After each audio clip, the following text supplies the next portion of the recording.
Hello, ladies and gentlemen. Rusty here from Impact Dynamics, and I hope you are having a wonderful evening. We got all sorts of interesting things tonight, a few changes and bits, but we'll get more into that.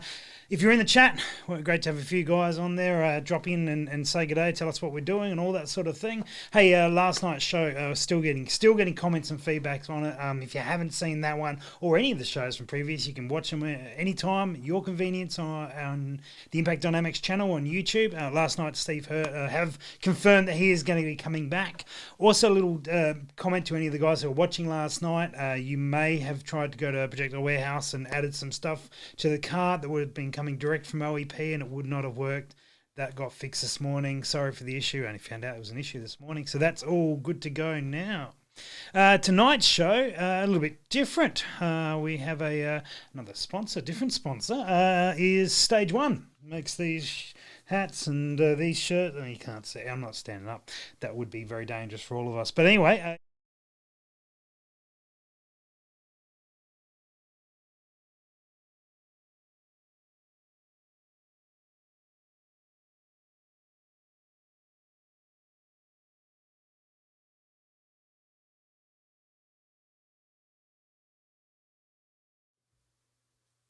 You can also get 10% off at Stage One for watching this show using the code ID Live 10, ID Live number 10. That would be able to get that, and you've got the PRS merch is available there, and as well as this sort of year. Now, you actually need to go to the Precision Rifle Series website, so precisionrifleseries.com.au, and apply the code, and away you will go. So that is what's going on.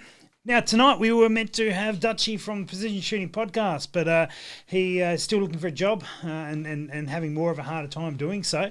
That is what that is. We've had to do a few little last-minute changes for this evening, but don't worry, we've got a few extra bonus guests thrown in, and we're going to be talking a little bit about the Precision Rifle Invitational. Now, if you don't know what that is effectively the precursor for PRS in Australia. It was the original sort of 2-day comps that we were running, and that was that's what sort of where it all came out of. So I've got a couple of guys that you guys may have known or may have seen who shot those matches, and they'll be joining me shortly to have a little discussion about that. These were field type matches, all invite, and it was all a little bit different back then, but and we'll go over a bit of that. Sheldrake asked the code again, ID Live 10, ID LIVE 10. Check it out all there. Yes, Anthony's mentioning in there, last night was awesome. It was awesome. It was really good, and Steve will be back in a couple of weeks to go deeper in depth on reloading as well. Now, we have been running a comp, and we did finally do some announcements, but we didn't actually ever put it on here. So I've just got a quick little video to show you some of the entries that came in for the weirdest position shooting and talk about the winners. So Ben joined me for this particular one. Some of you may have seen this. Bear with us. We wanted to make sure that this went on here so that if you're watching the live shows, you get a taste of it. All right, Ben, we've been threatening to do this for a while. We are finally going to give away... I'm pretty sure we've got either Impact Dynamics or a Precision Shooting Podcast shirt that we're going to throw out here. Nice. Something we'll get some sort of T-shirt, and maybe I've probably got a Vortex hat as well that I can send out to someone. So the premise of this was a position that you didn't want to see at the Burris Cold Steel Open that was meant to be at Mildura. So. You're on screen sharing. You can see these. So I'm just going to go through and I want to get your initial reaction on each one. Apparently, a couple of them have a little story to go along with them. And then... Right, yep. And then I'll get you to narrow them down to your favourite ones. And then we'll pick one from there. All right. So that looks like Ryan. All prepped for the coronavirus, shooting a Nerf gun off Lego. Did you ever consider making people build their own barricade out of Lego before engaging the target? Was that considered? Building your own barricade is not new. using Lego to do it is. Okay. Most people will sort of go, oh, great, tires, I'll build my own bloody barricade. That sucks, get some imagination, match director. But Lego, it's like, yeah, you'll need that one piece and you'll never be able to find it, because it's under the couch or something. Yeah, gotcha. So yeah, okay. Well, yeah. I like it, creativity. But I guess one of the things you need to confirm is that it wasn't going to be at the match. Oh, it wasn't before. That's what we're looking for. Don't care what you do from here on in, but it wasn't. All right, no worries. There you go, Ryan. This is Nick's entry. Nice one, Ryan. Nick. Yep. Yeah, look. That look says it all, doesn't it? I think you've summed that up well. Yeah, he's not even looking at the scope. Good use of the kids. Well, this has come back to our point that we covered the other night, where you should film yourself shooting, and that will give you some indication what you're doing wrong. Because Nick, there is a lot wrong with your position in this shot. So if that's how you normally shoot, mate. Let's dry fire. My scope alignment, I'll start there. Yeah. Okay, cool. Was that position going to be in there? Some sort of bring your kids along? I know what the stage name is called. Mine as a shooting barricade is always dicey. Yeah. I know what the stage is called. This is child support. This one. Yes. Good name. Good name. Good. All right, on to Kenny. This is. Ooh. This is pretty traditional. You got the C clamp. Yeah. Got the C clamp going there. Yeah. Mm. Yeah. Nothing too wild about it, but there we are. No. Okay. But yeah. Was that going to be involved? But look, there was actually going to be a very long standing unsupported position shot. Which I thought was going to be interesting. And it was going to be a pretty reasonably large target, but to be honest, that reflex sight, solid C clamp grip on the fore end, I actually reckon that Kenny'd be in with a chance of getting a couple of hits on this one. Okay, all right. So it sort of could have been part of it. All right, on to the next one. This is some Sheldrake, I think. Oh.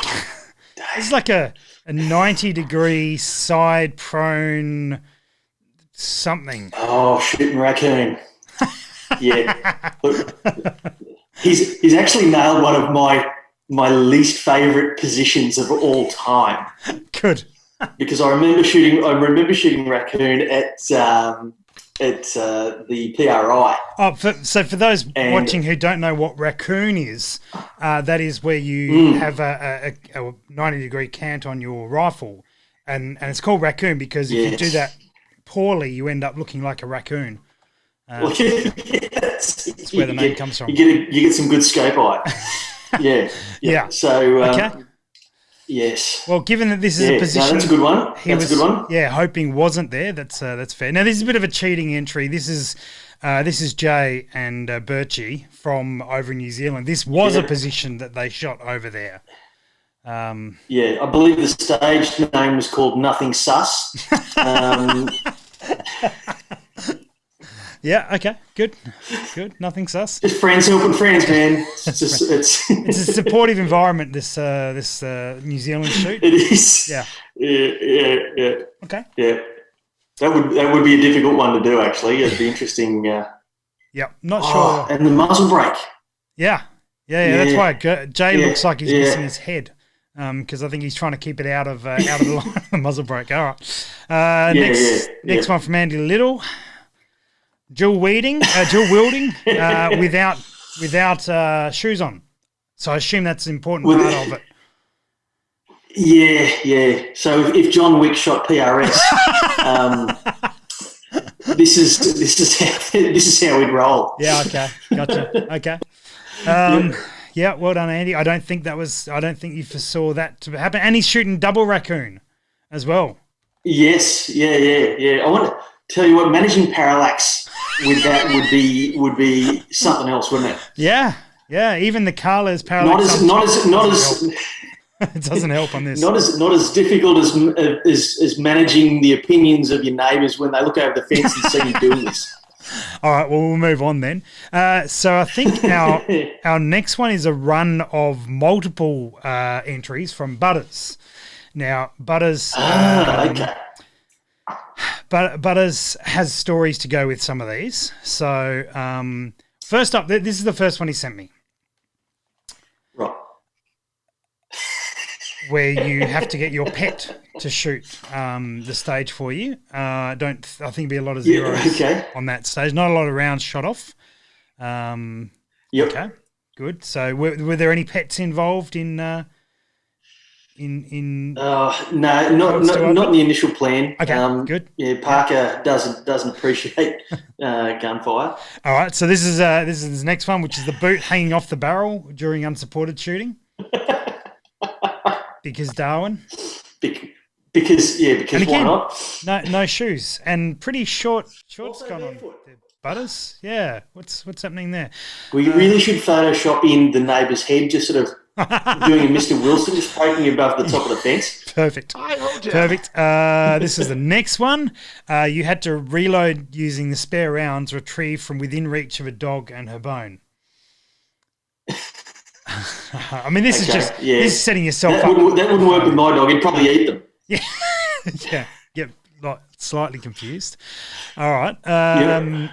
He's getting points for the dog. Yeah, he's going for the sympathy vote. That's good. Muzzle no higher than an inch or two out of the water with this one.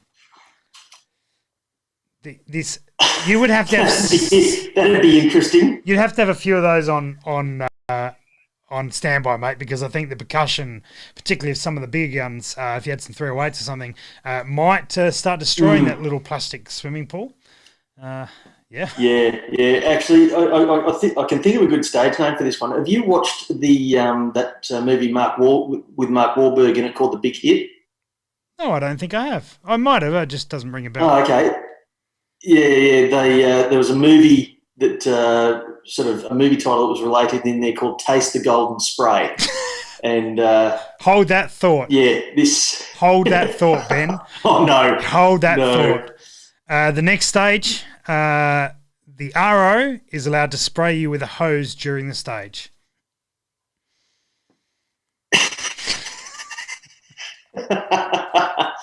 Okay. All right. That's you're doing well, Butters. I like the commitment. I like the dog in the background. I like the pigs looking at him as well. He's a contender. If that's not one of the contenders, mate, that is commitment. That is commitment. It's commitment. All right. Well, we shall leave Butters. There are some.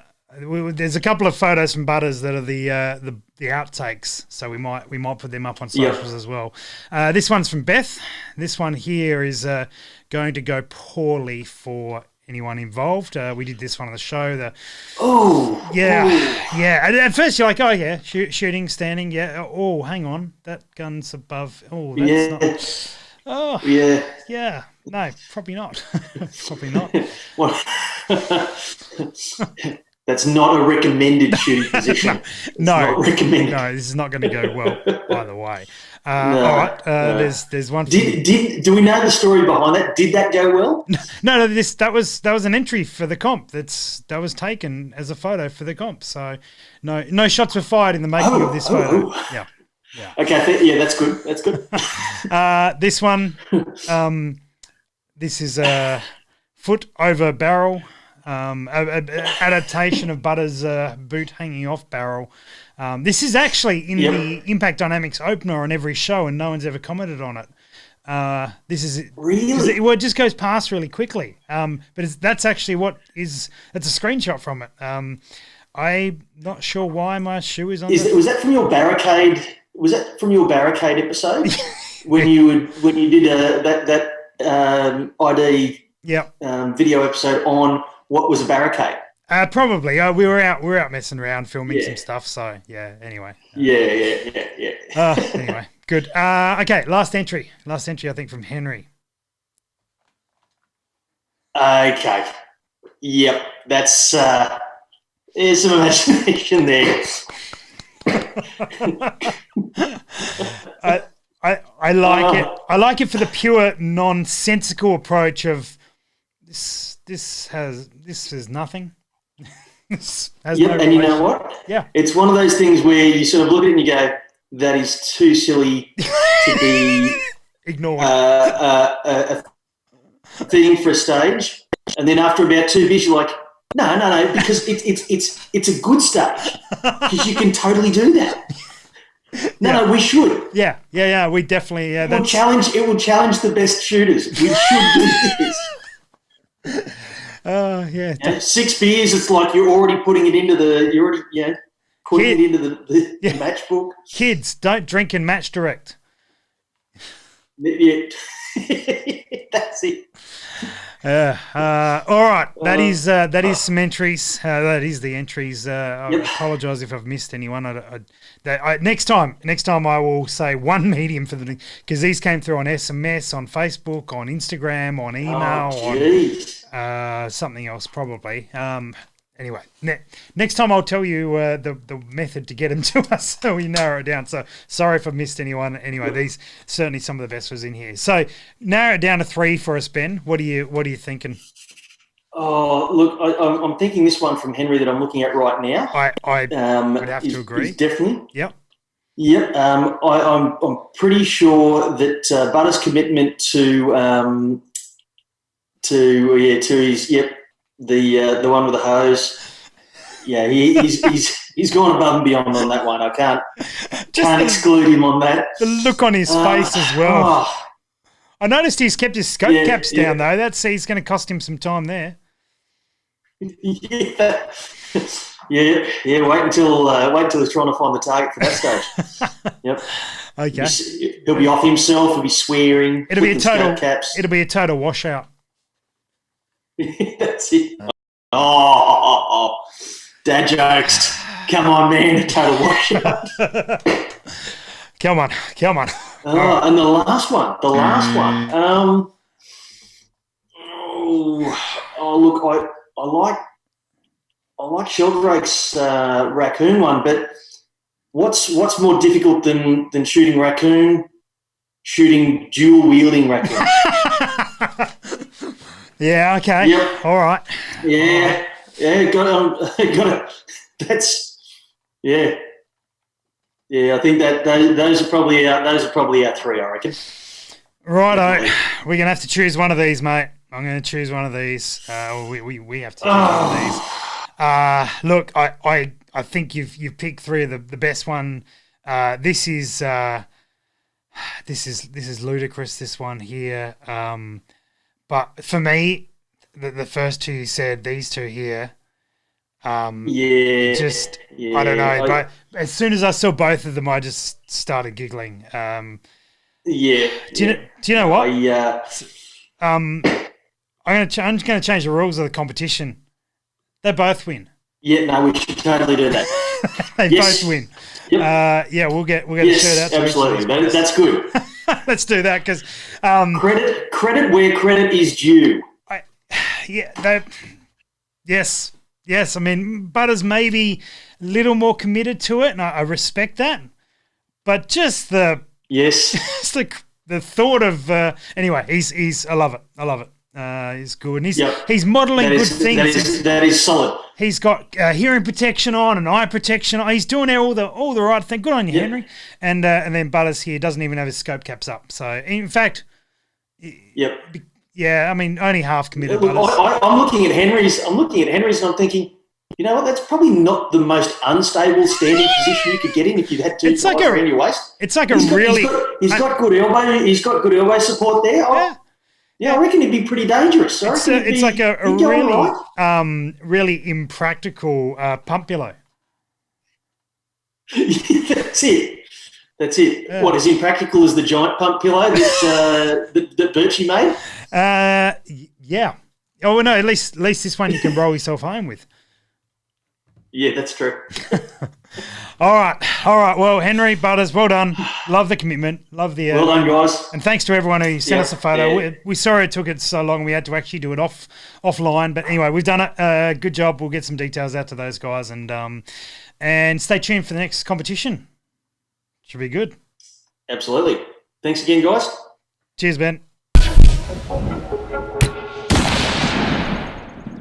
All right, guys, I am here with one of the winners of the comp that you just watched, Butters. I loved your level of commitment for that. That was very impressive. Is one word you could use, but I'll go with commitment. Your commitment was good. Yeah.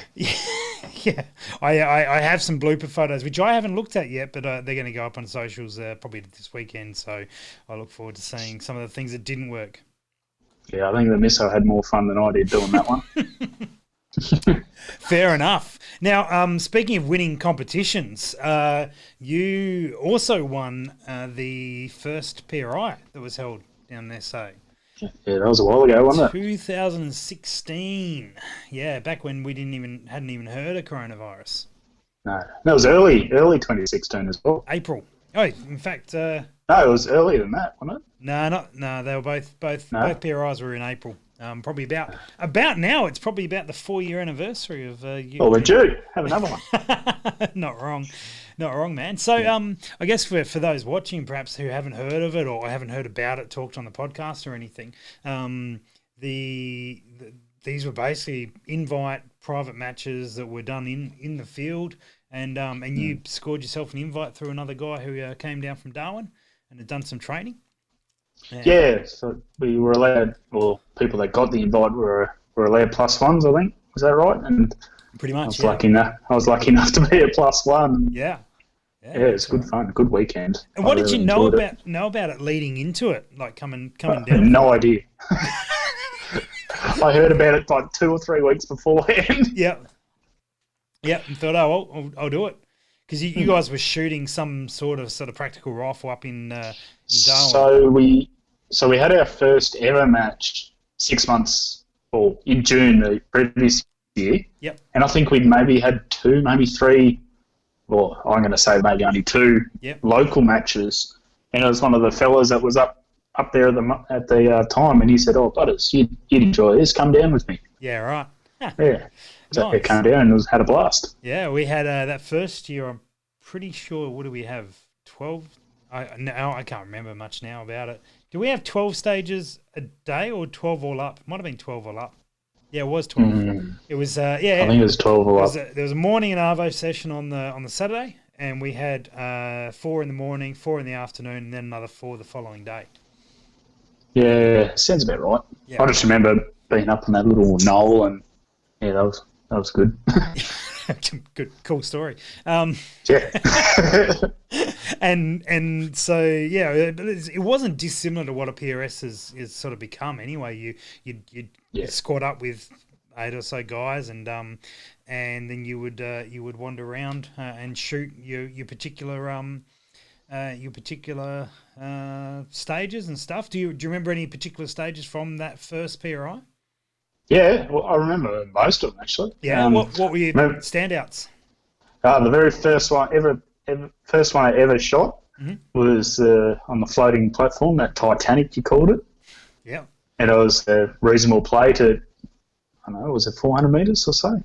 I can't remember, but anyway, I missed every single shot.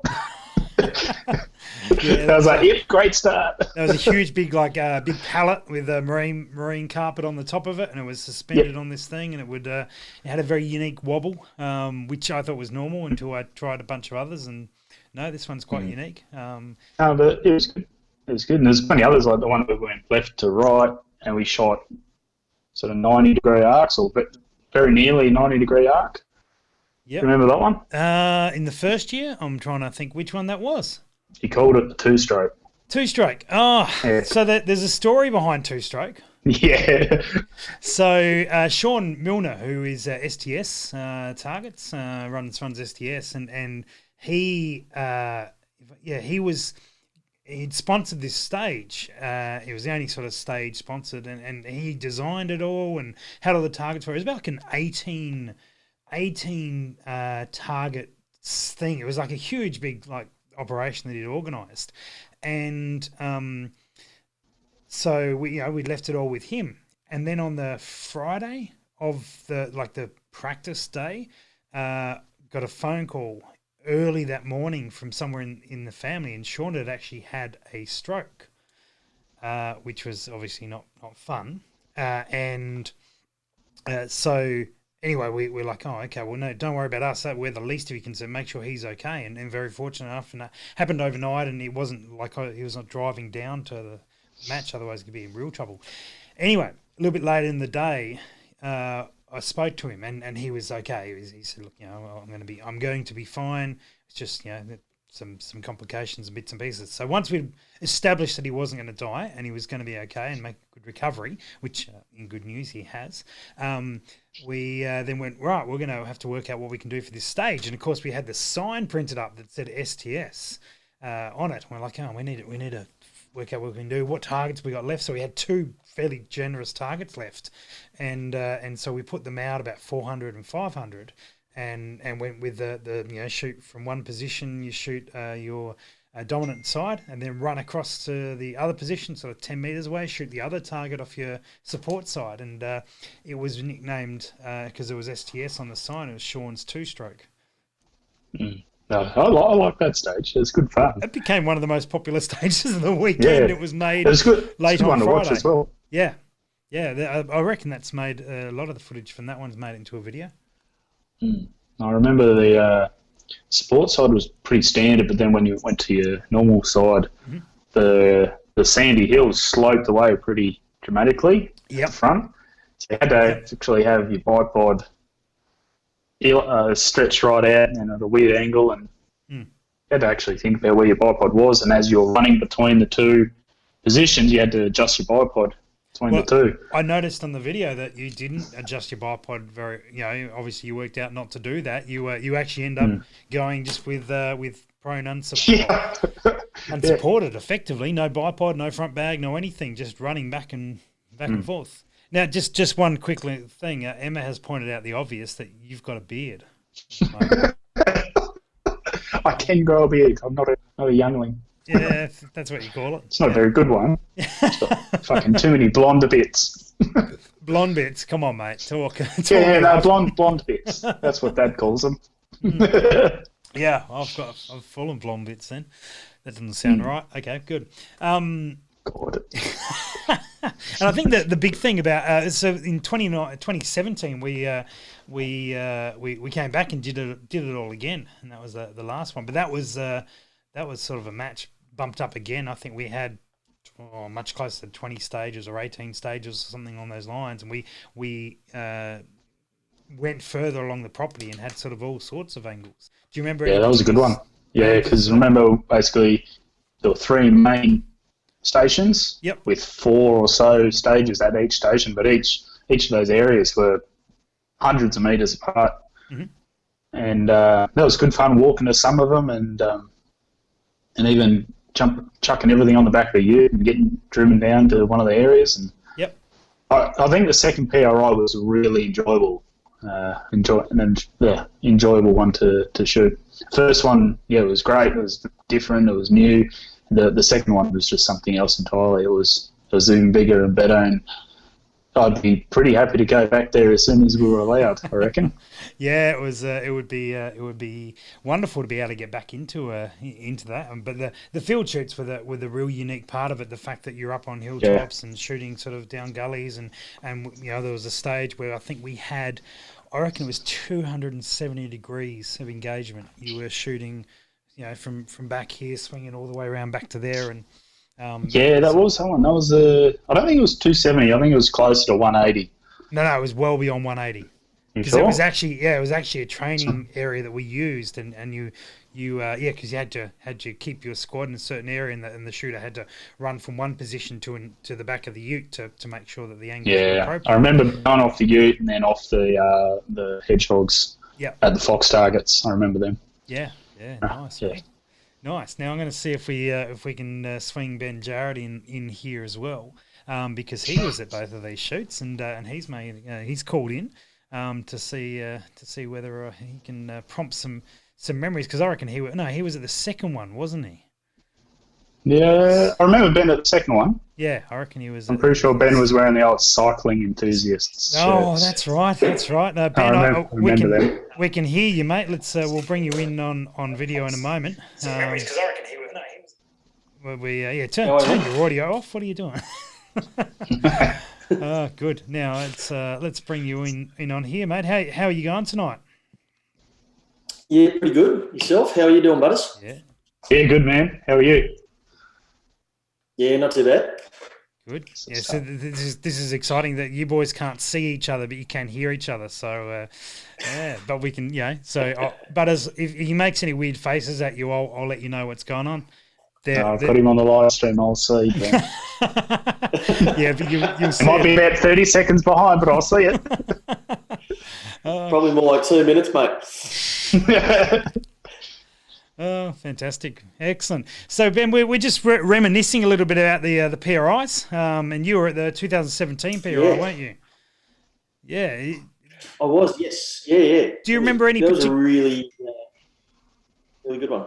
Do you remember any particular stages that you remember fondly or not so fondly? Oh, probably the one I remember most vividly would have been Descent, which was sort of way out the back of the place we're at Kai, and because that was one of the team stages. So you had a teammate and your scores were combined, which was really cool. So my teammate Scott went first, and it was called Descent because you sort of went down the hill and you shot as you went, and then you had to sprint up this really, really steep sandy hill to get to the top and then hit a buzzer, which was the cue for me to go. And Scott was, set off at a cracking pace, and he was doing really good, and I could hear him. He's slapping this steel, and it was fantastic. I'm like, yeah, we're in with a chance here. This is really great. And then, he hit the last target, and I thought, right, he's going to hit the buzzer any time now, and I'm rifle in hand. I'm ready to go. And about a minute after that, he crawled to the top of the hill and slapped the buzzer because he'd torn his hamstring quite badly at the bottom of the hill. So, I remember that one. That was. I remember that one probably most vividly. I liked snooker. That was a really good. That was a really good stage as well. Up on that sandy ridge there, I think. Oh God, was it Andy that was running that as a stage? Yeah, Andrew Noble. Yeah, I reckon you're right. Yes. Yep. Yeah, that was a good one. I really enjoyed that one. It was a really good spot to shoot from, actually. Butters has just remembered his story, but before we get to that, we'll explain snooker and then Butters, I know you're peaking at the moment because you've remembered something that you did on that particular stage. It was Andrew Noble's name that reminded me. Well, I was aware of it. So, guys, this stage had how many? There's 6 different colours in snooker plus the red ball. So at about 200 metres, we had a fairly generous sized target at 200 metres, and that was the red ball. And that didn't count for any points, but you had to hit that first before you could engage one of the others. And then you would have, I'm going to get the orders wrong, but close in, I think you had yellow and green, and they were worth like a point. You had the next two.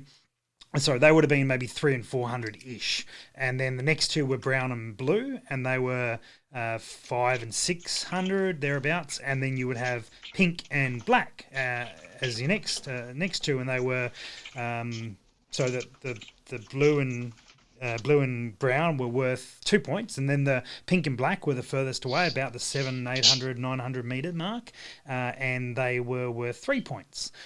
And what you would do is you'd hit the red one, that would unlock the other colours, and you could choose one. But once you chose one, so let's say you chose a pink ball, you had to shoot until you hit it. And so we saw all these different scenarios where people would, go to 800 go to the black ball for some reason, which is the hardest one, but they'd choose that first, but they probably could have gone to the pink one to, anyway. And they were waging hitting the target quickly versus how many points they were getting. So some guys went for yellow and green to secure a few points quickly, but then they'd run out of time before they got out the back or to the pink and black one. So yeah, it was always very challenging, very interesting, and actually one of the stages we ended up using as a wind training drill, because you were on probably about a 40 45-ish degree, maybe 45-degree arc between sort of the furthest right and the furthest left target. But there was also that they were actually in different wind patterns on this particular area because they were down different gullies, and so it was quite different. The wind you'd hold for one target was very different to the wind you'd hold for another target. And Butters had a very interesting scenario present to him. This is back when I was still using the 300 on the AXMC. Yep. And, yeah, like Rusty said, I chose to go, you get 200 and then I went to pick the closer targets and I just worked my way out. And, yeah, as you come back to 200, because it's only a 200 generous target, you just smack it real quick. Anyway, I can't remember how many shots I was through. I was 1, 2, maybe 3 targets in. Anyway, as I was transitioning back to the 200-metre target, I just hear Andrew Noble on the spotter behind me just saying, this Willie Wagtail is going to pop it.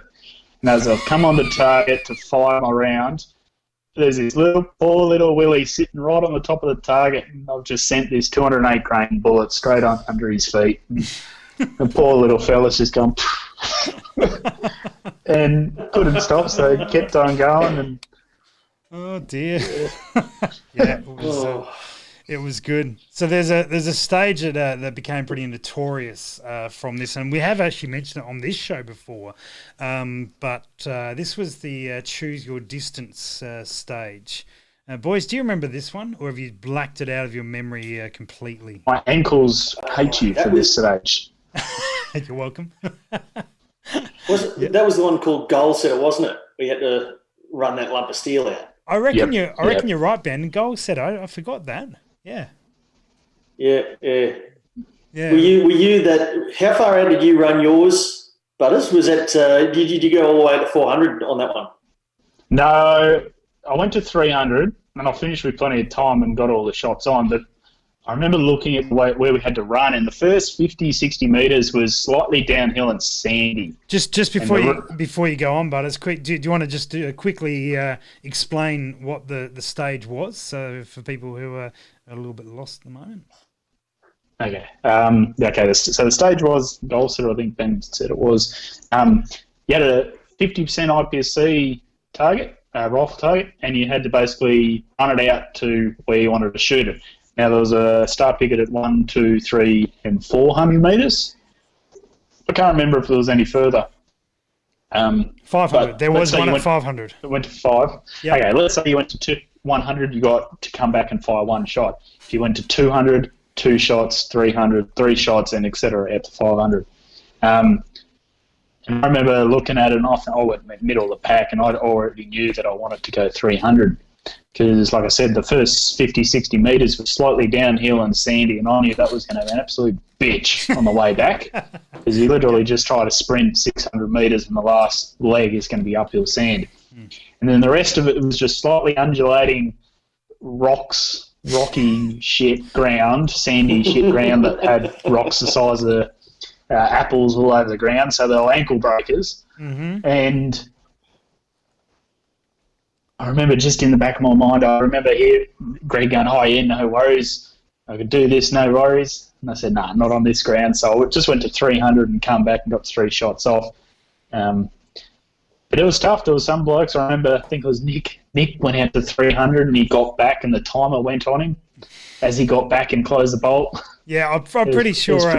I reckon Nick thought that he had 4.5 minutes just to put the target out, and then could take more time to shoot. But that was not the case. Ben, do you remember how far you went out? I looked at the terrain the same way Butters did, and being a broken old warhorse, I looked at that and went, 200 metres is going to be my friend today. and it was.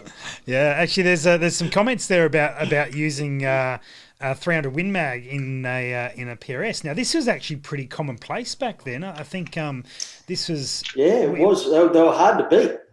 That we were behind the 8 ball in terms of we were pretty fresh to it all. And I remember the first match, I think there was like 1 or 2 6.5s. There was no Creedmoors. A lot of 308s. A lot of 308s, a lot of 300 Win Mags. But do remember that these comps were out to that second comp was out to 1.6k, and out to a full mile. Yeah, and I think there's only two guys who hit the 1 mile target. One was a 300, and one was Lucas was one. Yep, and I think Butters was the other. Some other prick was the other one. I don't know who that guy was. One was a 6 mil and a 300 Win Mag were the two. So the 6 mil was certainly popular and sorry, not popular, was capable. And that's where people started going, oh, hang on, maybe we should. And over a course of a year or so, people kind of worked out that the recall was more of a game. But Ben, you mentioned there that there was a team element to this competition, and so we would have this split of half the stages. Or so you're in teams of 2, and half the stages counted. Sorry, a quarter of the stages counted for you only. A quarter. Let me start that again. Start from the top. We'll do it live. A third of the stages. One third. A third of the stages counted for your. Are you sure? I think. It's been a long time, man. I've drunk a lot since then. Third of the stages have counted scores towards your score. A third of them counted towards your team score, and then a third were a hybrid where the score would count, your individual score of that particular stage would count towards yours, but your combined score would count towards the team as well. And what it for me as a match director, which I barely knew the term back then, we were able to design stages that were completely team orientated for some of them. So you mentioned, I think, Ben, the descent stage where you had to run down. We did this both years, actually, descent too, where you ran down and then you would run back up and tap the thing, and then your teammate would go off and do the same thing. And I think your points individually counted, but then they were put together as well for your team effort, whereas some stages might have only been one shooter on that stage, but it only counted for team. Ben, who are you teamed up with? Oh, yeah, Scott, you mentioned the bloke who pulled his hammy. Yep. So Scott Payne, an old army mate of mine. Seems an appropriate. I've been trying to get him to come to a PRS match ever since. Seems an appropriate name for what he ended up doing. No, he was pretty sore at the end of day one, but drank like a champion and then tried to back up for the next day and sort of hobbled through the remaining stages, and everyone gave him a disability handicap where a couple of the stage officers said, look, he's going to walk it, so he'll start here. Does anyone have any problems? And everyone's like, he'll be fine. Go for it. So, but I really enjoyed that sort of the team element of it. I thought that was really that was a lot of fun. You can especially those team specific stages. That was pretty cool. Yeah, absolutely. Butters, who were you teamed up with both years? So, teamed up with Moose the first year, Chris Rinsen, and Bear the second year. So you've got there's some interesting comments to be made about the fact that you were paired with a moose and then a bear. I have no fucking idea why Moose is called Moose. Just leave it at that. But Bear's surname is Grills and speaks for itself. Yeah, that's right. Yeah, very good, mate. And what was your take on the team dynamic? Because it's probably something we've been missing a bit. Yes and no. First year was very much the team dynamic. The other person did affect considerably how you would go, and that went well. And then the second year, I think it was better refined, where certain things would affect and some wouldn't. Like, for instance, the descent that Ben, you were talking about. The first and second year, they were basically identical. But on the first year, you had to send your fitter person first because you had X amount of time for both of you to shoot it. Whereas the second year, the time started for the second person when the first person got back. Yeah. I remember the first year, I went first because at the time I was a little bit fitter than Bear because I was still playing footy. And I remember going through it, and then at last 30 metres running back up the hill, you hit the button and you just want to go and pass out. You're knackered. Yeah, actually, I think that first year, the second person didn't have to run back up the hill. No, they didn't. No. For that reason. Yeah, okay. Because the team dynamic, and I think you're right. The second year we refined it much better, so that your individual score would have zero impact from the other shooter in any way, which I think was important. Yeah, which was good. Very good. Now, Butters, I think you need to head off sometime shortly. We need to let you go soon. Yeah, I was just going to send you a link to you could potentially show people that are worrying about 300s and PRS. Yeah. Okay. Oh. I look forward to it. It's not my video. It's a video that Jamie. I sent it to your messenger. Jamie Dennis took this one at, I think it was the first PRS match when it was freezing cold. Oh, okay. I'll have to work out how we can get that on there. I have no idea either. Yeah, actually, do you know what? I think I'll find a way. We'll see if we can make this work for our audience. Anyway, we'll see. It's a view rapid. It's very quickly firing some shots off under 300 Win Mag. Yeah, but it was hot. Yeah, I think we might be struggling to show this at the moment. We haven't had to do that yet. Anyway, all good. Well, we should leave you with that. I think Ben and I are going to look at a couple of memes, and we will be wrapping up from there. If there's any questions about the PRIs, chuck them in the comments, guys, if you're watching. But I think most guys are just kicking back and chilling and just enjoying a beverage while listening to some stories about the old days. One thing before you go, because you were at the first match, not the second one. And Ben was only the second one, but one that might be relevant to you. We had someone who was cooking for us on that first match, and they cooked up a spit. And so it was a guy who said, I've achieved everything I wanted to achieve in long range shooting, so I'll just come down and cook food for you. I'm not interested in competing. Those who know. But anyway, so. We had this spit all ready to go, and he'd done a couple before, and they'd been good. Anyway, he was back at the house. He was cooking up, and he'd managed to mount the spit up on this plastic box. Now, I don't know about you, but most people that I've met realise, at least by the time they're in their 20s, that plastic and a lot of heat don't necessarily go well together. The plastic tends to change. And he had put one side of the spit on this plastic, and over a period of time it started melting. He decided that the best thing he could do is go and have a sleep nude in his swag. And so he has heard something go crash, bang, and has gone, what's going on? Woke him up, jumped out of the swag, stark naked, run over, and he's like trying to hold on to the end of the I was going to say hold on to the end of the pole, stark naked, the wrong choice of words. Hold on to the end of the spit, stark naked, and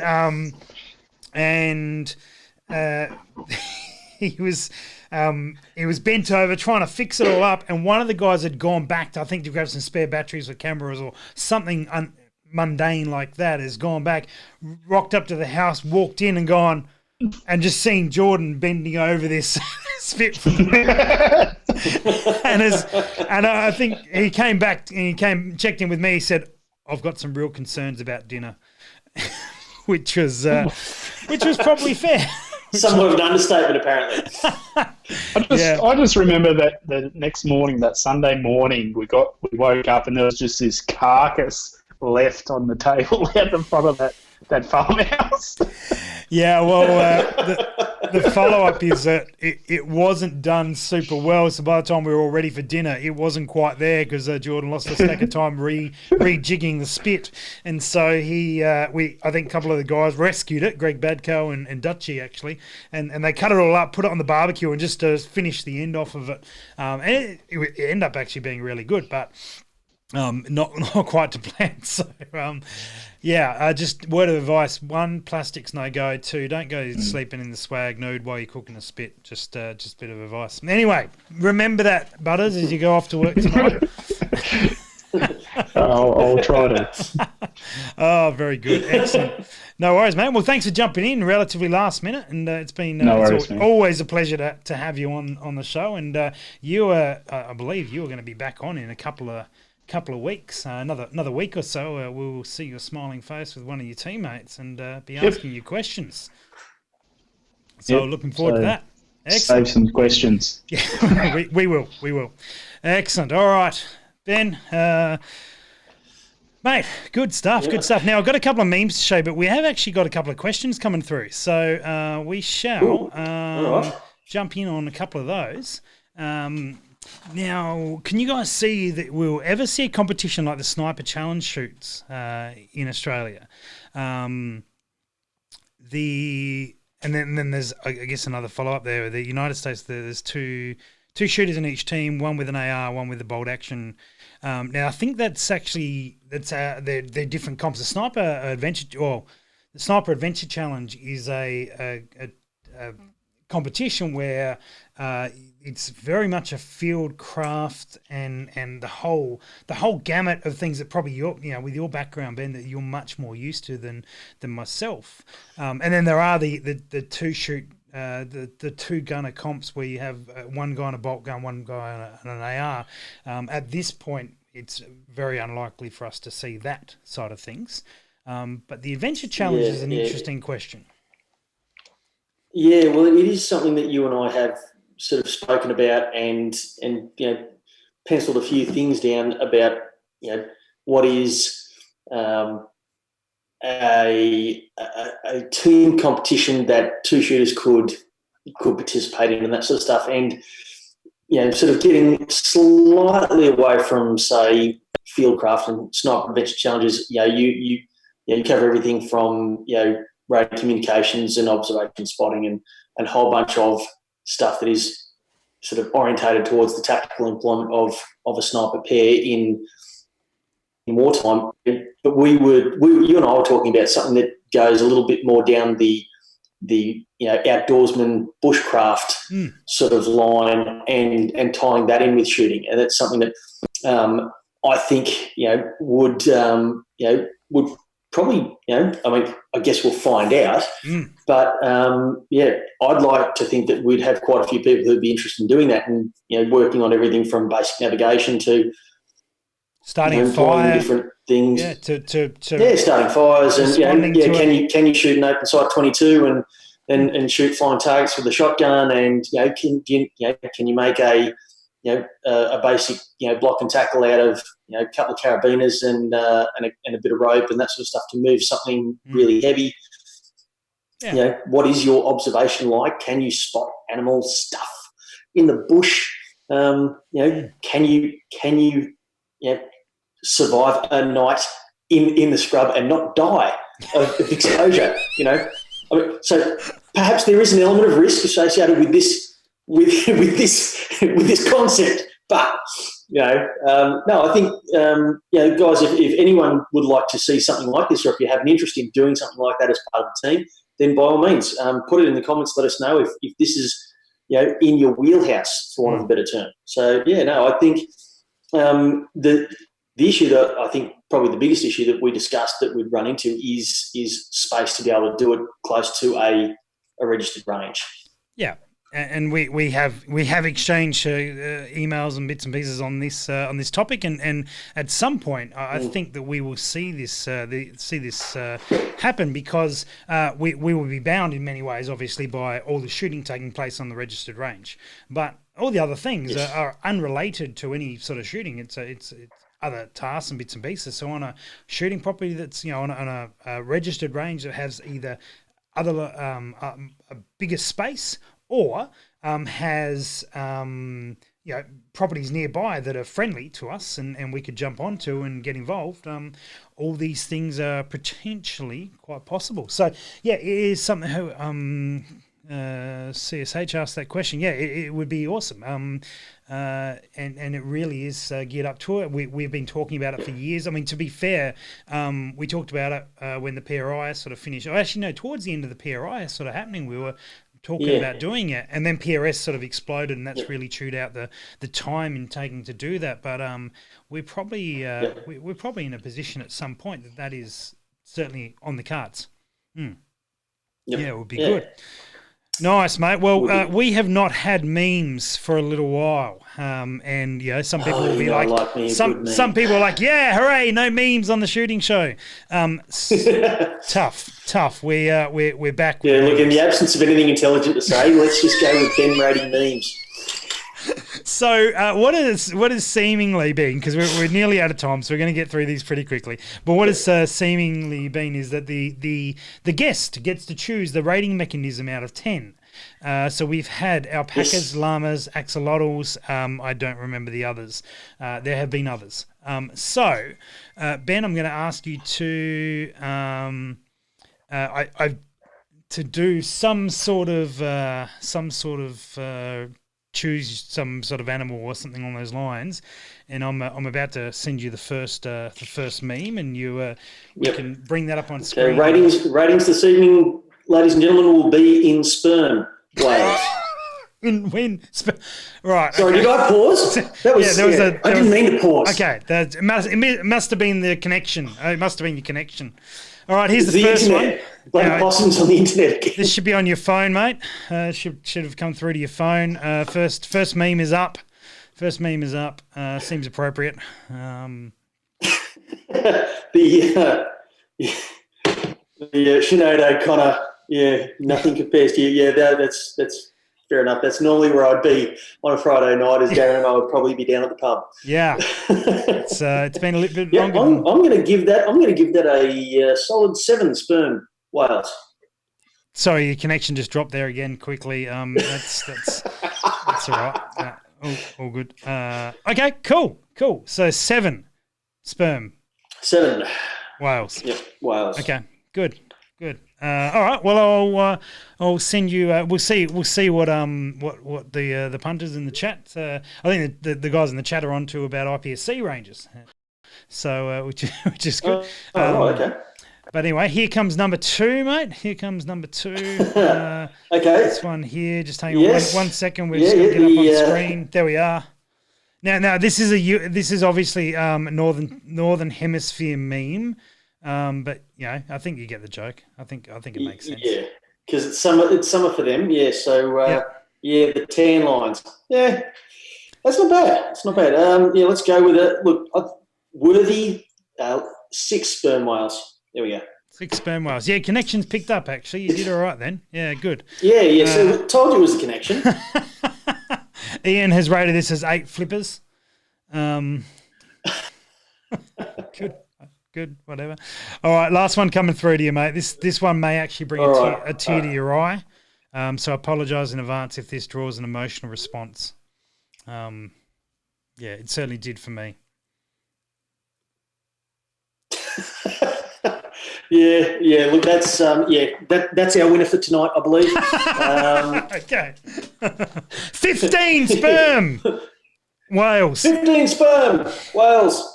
Damn connection keeps dropping out. All the range time we had planned. I feel for you guys. I'm in a very, very blessed position to be able to still get out and do a little bit of shooting. But for you guys, it's been a hard road.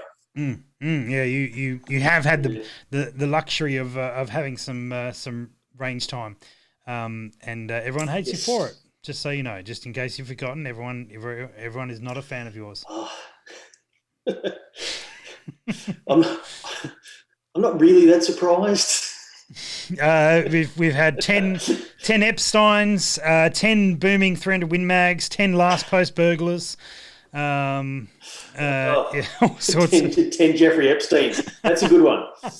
Good, fantastic. So anyway, that's some memes for your Friday night, guys, and excellent. Now there's some good chatter in the in the chat. I guess that's where the chatter goes about there's I'll let you know about that one in a minute. The one where Emma says I suck.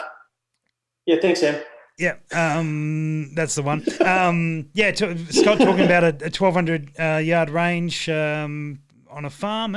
Excellent. I mean, we actually have a bit of a location in mind for the outdoor challenge thing. We are working on it, just not super proactively right at the moment. But it would be wonderful. It would be wonderful. So, yeah, guys. Thanks for jumping in and chatting with us tonight in the chat, and thanks Ben, and thanks to Butters for joining in. Unfortunately, Dutchy had some other things come up, which we knew was going to happen at some point. Someone was going to not be able to make it at some point, and we had a few guys who were able to jump in, which is excellent, and still talk about some old times and some good fun things, and throw some memes in as well. Which is all part of it. So, wanted to let you know because, actually, Ben, you know a few of the guys coming up from the show in the coming weeks. Who is sort of penciled in or confirmed to be appearing in the next little while? So Andy Little's going to be coming up next week. Yeah. So he's going to be talking about some goal setting stuff, which will be really interesting. Actually, we'll get on to that in a minute. But yes, yep, absolutely. Who else have we got? Another gentleman with the same name as yours. I should know this. For those who don't know, Ben. Starts with Ben and ends with Jared. Yeah. No, for guys, this guy here is actually involved now in producing the show, so booking the guests and all that sort of thing. So, but without his notes, so you asked me a question I really should know the answer to, and now without your notes are useless, mate. No, Ben from Ironside. Ben, I was going for a different Ben. Yes, from Ironside. Ben Horton. Yes, that's true. Yeah, Ben Horton is going to be on the show. So he's really, really great guy. He's got a background in Army. That's not why he's great, but he does a lot of leadership consulting and also runs Ironside Coffee, which is one of our core sponsors for the Precision Rifle Series. And good damn coffee. I have been, I think I've started my mornings for the last 2 months with Ironside, and it will continue. Yeah, my last order that I sent to Ben and Naomi in the comment section, I wrote, "I'm not facing this damned apocalypse with crap coffee. Send at once." And 2 days later, it was in my mailbox. Now, nothing reaches where I live in 2 days, but their coffee did. They must. So, I'm eternally grateful. Anthony said we should get the boys from Delta Tactical on. I assume you're talking Danny and Tony. Well, yes. I would love to get those boys on. They're not the most. They're a little camera shy, those guys, but we'll see. We'll see what we can do. Yep. Anyway. But and we're also we'll also be aiming to get Ian Porter on as well. Yeah. For Friday. So sensational. Yeah, there's some good stuff, and it'll be excellent. So. Good stuff, man. Good stuff. Now, Sunday night. We skipped Sunday night. Emma's in the chat. The Q&A. Yeah, Q&A Sunday night. So flick your questions in. Emma, Andrew, so both the Stevens, and Scott McScott, as he's been named now, thanks to Dave Acker. Those three guys have been shooting PRS for years, have all done pretty well, and Scott McScott has a big military shooting background. Andrew's got a background in the service rifle and has done very well there, same with Emma, and also prior to that, F-Class and a bit of shotgun and stuff. And so between the three of them, there is a lot of information there. They've used lots of different gear. Scott has broken most of the gear that he's ever looked at, so he's experienced in what works and what doesn't. And so all sorts of stuff. So Sunday night's going to be really good. Plus they're a barrel of laughs. The Ballarat. Wow, Ballarat. I need some more Irish whiskey. That's what's going on there. Yes. And But Monday night, I want to, if you guys can make it along Monday night, we're going to be launching, as you said, Andy Little is on the show. We're going to be launching a new initiative, which I'm super excited about, which basically works on the premise of if we're going to be stuck in this environment for at least another 6, 8, 10, who knows how many weeks we're going to be in this. Let's make the most of it. So we're gonna kick off a new initiative with Andy Little, and I'm looking forward to that. It's going to be very exciting, and I hope you guys are on board. I know a few guys already are that we've talked to about it. So hopefully the guys watching, you'll jump in on it. It'll be really good. We should see some stuff happen, and people will see some improvements kick on. So. Excellent, Ben. Thanks so much for jumping in. Look forward to seeing seeing what happens in the next week, and have a great weekend, everyone, and enjoy. Ben, are you going shooting this weekend? Yes, I am. All right. Yes, I'll be shooting my 375 JTAC this weekend. That'll be the end of Ben that we'll ever see on this show. He can go get stuffed. And guys, I hope you enjoy yourself and look after yourself and stay safe and healthy and healthy. And we shall catch up with you guys on Sunday night. Cheers. Hey, pretty baby.